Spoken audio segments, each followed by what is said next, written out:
Male, cho con đi ner cái chuột quan, cái gắt cái gì của dân gọi rồi. Cái niệm bơ phật cái bơ chỉ cái gì, cho lesson đang rồi, căn bên cái gì, lesson 6 cái này lesson 7. Wala mete con cái lesson in bedak điện, ngột con cái allusion, images and symbol. This is the second quarter. Quarter ra da rai run ka, rai con ka rai go ka queen de con quen na rai go ka. Channel lesson need to go along. I hope channel take a liang ma go aka teach you wa ka jen jog ka pai wa channel rai ka rai ma go along channel rai ka foundation of prophecy ka jo con ngi go along ka lat in let jaga kan ko non kan rai ni pin we kom kwara ka non kan ga kon mostly chara along ka kui jag ni kana kom kwara. And while me right con ke book din Psalm.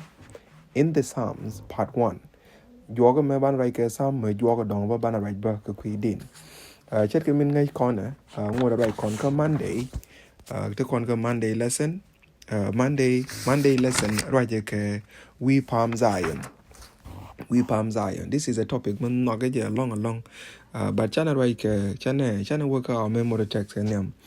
Our memory text take a news. News choka wal ngwan bas in Kalian.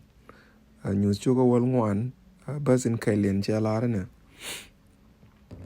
Kachwa gwich kanana which Palm Zion chungra daltin. Katine ti bas dori to korkel widejen dang ngwan widengwan kel kaje. Ticha shode kene shud gwan garniam kandien. Banyoka loy. Kachwa gwich kanana we Palm Zion chungra daltin. Katine ti baldori to korkel wide jendangwan widengwan kel kaje. Ticha shude kene shud gwan garniam kandien. Amen. Gwa. And what lema right con ke Palm Zion.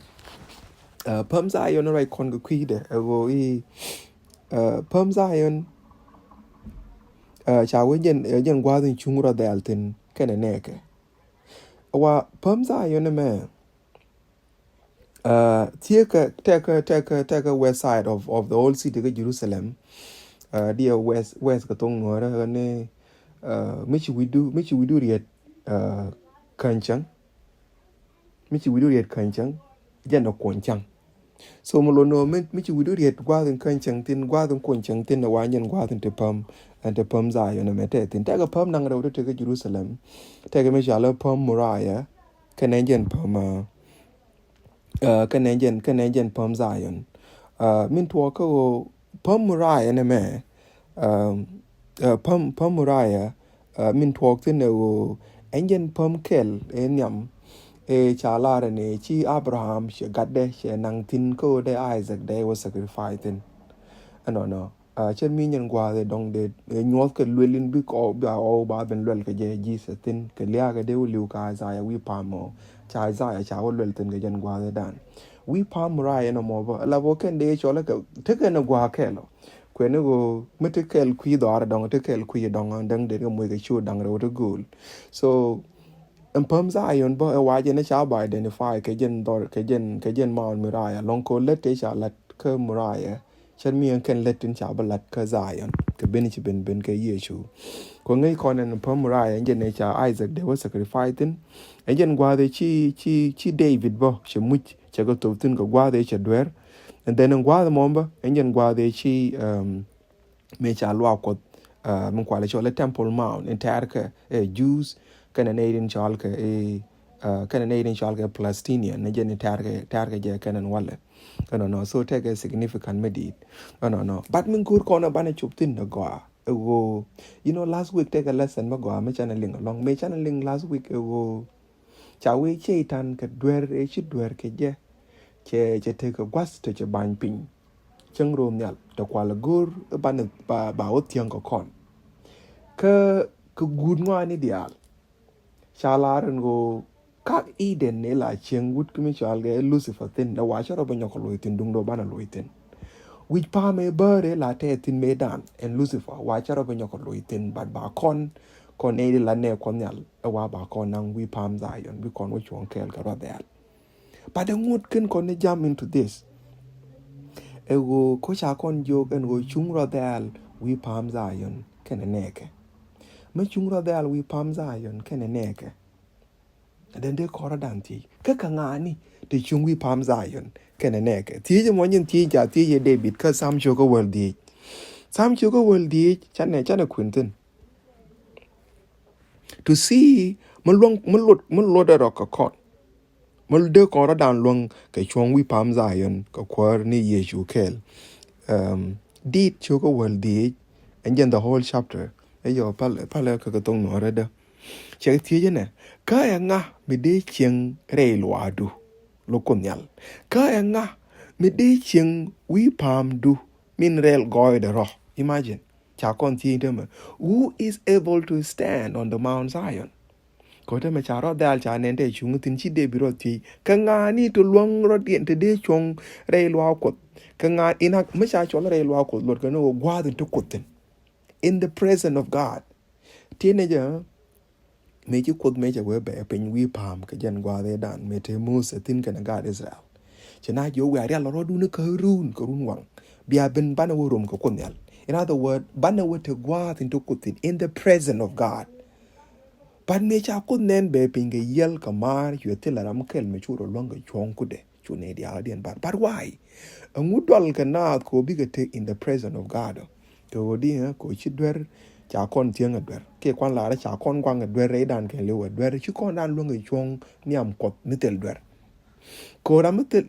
kot mitel dwer mo holy kana ram mi chi mo holy mi chat ka kon chi ko dien lu ngi chong kwa kel ko the holiness goy ko nyal chere ka mai kon chet kon ke tong ku de mi chi tong kana mai tong du kut kana mai mi chi ka mat pin kwa kel la wang tong but bi mai be we ka mi re goy da ro be we ka mi re pet da ro ga njen ta te kon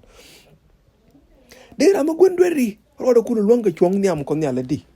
ko cha kon tie yenda me leng ne lo jin cha lo ne je David ne di biro dien luanga chong wi pam du ne di biro dien luanga chong ko kot kel tin bi chong kut kon nyal che we ke ne di til bel kalat ke ni chung kalat ke ni tok ke loy kien ka cha na kwet ke lum ka tele mi je melat ken cấp tức là mình giang mà lật cái này có mở như kiện cái cha mình giang lật cái gì thiệt cái cha mình giang lật cái gì thiệt cái điện cái bà quan nhon này đó là cái bà lót ní là mi lút con nhal cái bà tin cha lar đi lom ai chăng bé cái nông riêng bỏ cái mi cha đung điện kan cái điện cha reb yoni bi tieten ka cha kok bi nok ka kwiram mi gaj ka neitin las ka ngwak dial titi chilus dien bi metel ka chan hodam ti ka neitin cha la luang ro dien ko bi chong nyam kon nyal to dong de ko dan go ti engare dan mi te ka chang mi chet ka chang ne ni ti chet ka ti di te du cho kam ni al gwati te no en wo jina jira matil bal man la ni chung jira ma go loy de ma te ga loy ma bor loy ma wi matil mi chi mo gon lom ka tel mi jeng mi chi me let ko gon tie ka du keni ka me la jor ka jin ba lu ki nei di nyon ni ko chi jin gon nyon ni e jira ma lu ko e jira ma rom tin content cha la ro kun ya la rom ka tin ne chang ba jin nong re ka ken ba ngur la chung ni ku tel ma wanji de te de chu kam nial en go gan wanga ro ko de chong wi pam Zion kel ko ko ni ye chu kel ko ne di alte barro dien wi pam sinai gwa de chu kut gor be ben be rum ka ne ka tin ka ne de charo dien je kre loy ni ken en wo tel ga chang e cha la gwa ma la de kon ro dan ti rung kon ko de kon chong kut ko nya ko mi chi kon chet ka ta me de la re ko kon tong de ko re mai mun lu no go de kon chong de kon tek ji mai chu kon de wang chi mai kon de consume the holiness of God chu kon de consume Chi David ti ti ma dong che nyok ti ba ka jen di gwa me. The same ti. Ala po chang cha ba le chup ten ka chapter 24. Che ka wonyo na ke least can the same thing. But te ka ma gwa me che walat. Mi kwele no ngo dong ba nyok ku na ti. Ko che lar o we dung ko nyal. Ken ne tin dial tin te tin. Ke win mon ken ne dial tin chen tin. Ke wo che jalat wi pi ni. Ka che jalat wi bab di ni. Ka nga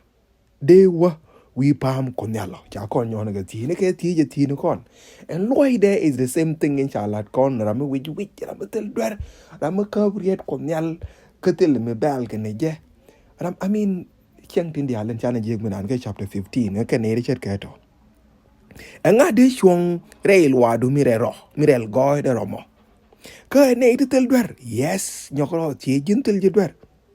ke boy loy ken jin de nyon ke ti boy loy du ne tin cha kus gwei ni palakan ne jin tel mo no ki long ande me le nyu kot me de cho lo kot gwei ne ke ji ke charo ya ke ka ne de kin ni ro me ya ke la dina kai ke ni kai me jek to do ken ne tin bi po de jek ko konyal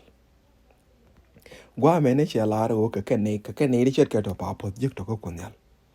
pat mo kon ka wo pin gwa me ke la de chala ne je ko tok ling liz ni che la ran wo ke ne tin ba po jek ko konyal ke ken do long ro dien ko bi wi chong wi pam za yon ko kot ke chi David che wa kai ni ngwa mo nyo ka ko min che la ran wo ke ne ti ba po jek ko konyal ke bi kot kana dien ke jak be ka jak ji chung ni this is the term in guru dong de kon chup tin du kot kana ne ni ti be ka jak ji chung ni now let's go back to lesson ne pan guru de wo joko ken kon chup ga lesson ka joko e work lesson ne pan me chu kun nyal me che we be pin me chao kom kwore me cha kom kwore kun nyal me cha nyos go kod ni Isaiah chu Isaiah ro yor pin bu go yo che ku liu ara me jeng me chet kena che be ben ne kut kun nyal la bo cho wa ka jo me dit Isaiah pu chet ka kon a gon wom chet ka kon ara me jeng me chet ka kon te ke cheng di jek dia te chi cheng ke chi ke chet ke cheng ne ni cha lis gwa me ken nyam pan me che ro ti ko kut cha duer ka mer me cha duer ka mer choro yor pin bu bi cha ran mo dong ne ke lia ko cha ro long ko de chong nyam kot mi chet ka no mo ba chu kun ma gwa ne je no long chue lat chue ram kel ka ja ke chue jak be ma be o kwan wi yi ka mi la tof ka muiten ko go be tok gra mi chet ka ai sai be ben tiap ko ba duer ke dial ba ka tan ka ko re me chi ma tok go ka mo tiap chu go chu chong la ram rode me rong ko de chong nyam ko nyal no mo le de kon ngute de ja kon ko bana te ka ngas chang ni me ko kon ji duer mo chu ko che te ka mi che ya la ka ko go ba ram gon dueri ba duer ka tan ge je che te ka ta buñ mi che ya la ka mo ba lak no poi ra mi ngwet che te ka ta buñ no ba ya la ka mo ba lak no poi ra mi chi tiang ke niet che te ka piu to go to che ya la ka de ba tong de ku ti chet ko kon ti de ba ka ja ka tong te cha luong go wen mai. That is the blessing. Again, la pozin dini jena no more. No more again ne chukun nyala riala ka bokum no kon ko bi ko ranan kulo we chong. Bana kulo we chong niam kon nyal kut kon nyala la ne dong. Again kop kana. Again ne lip kon. Cha kon kulo joga no chi kon de me long ka chong niam kon nyal. Me kin Yesu liu ka kuidan. Ko je chang chung ni de. Cho kon ruin ka chang chung ni de. Ante de chana dan long ko de kon chong niam kon nyal. Te la gwa me de ne jame latin en o rong kon en nimi en ni o shi Yesu liu ka kuidan karade bi riet la de bi ka pe gwa mo ko nel pos kon pa chane joga me tu keller tes ka loai ka o lar ne Yesu ta loai ka letin go tin chalat ka kui ka na dan ko dung tin ne jen te la ram kel ka kon me de ro long ka chong nyam ko ai lak te ko pal na ajen kun merel go de ro jin mi jit yang ka wat ke na pal duere gwa din roi ko jita lo ai na ke te nyen wan ga kui go ye du lo ko da gwa din bos ko te ni ke la ko gwa din re cheng ji yak tin te ko ne de ji lom ti chi loi ken boy But Guadin loy can jit as loy. Coach Lu ka kwida. Kachiriam gadu Guadin ben. Allah ta buny me gwa me chi pointer che tang. Che need pointer. Chadwer ken lu che lak jor. Bene jaga tu rong. Chimo wo de chung niam do ko Guadin. Abane identify ka jakel. Abane chola ka kon guard ko. Guadin me rong ni jen ke me gwa ni jen long. En wo de ram me gwan dwer ka. Choli e gat ko. Ni ne jen wo jun kun medal goy daro. Elo ipin me di de long ka ji. En wo bine be nok la gat ko. Ali agwaji ka mal be ka ko. Ba ngwa di al si ka goy ka shodu. Ka shod gadu me la ko hara. Amen.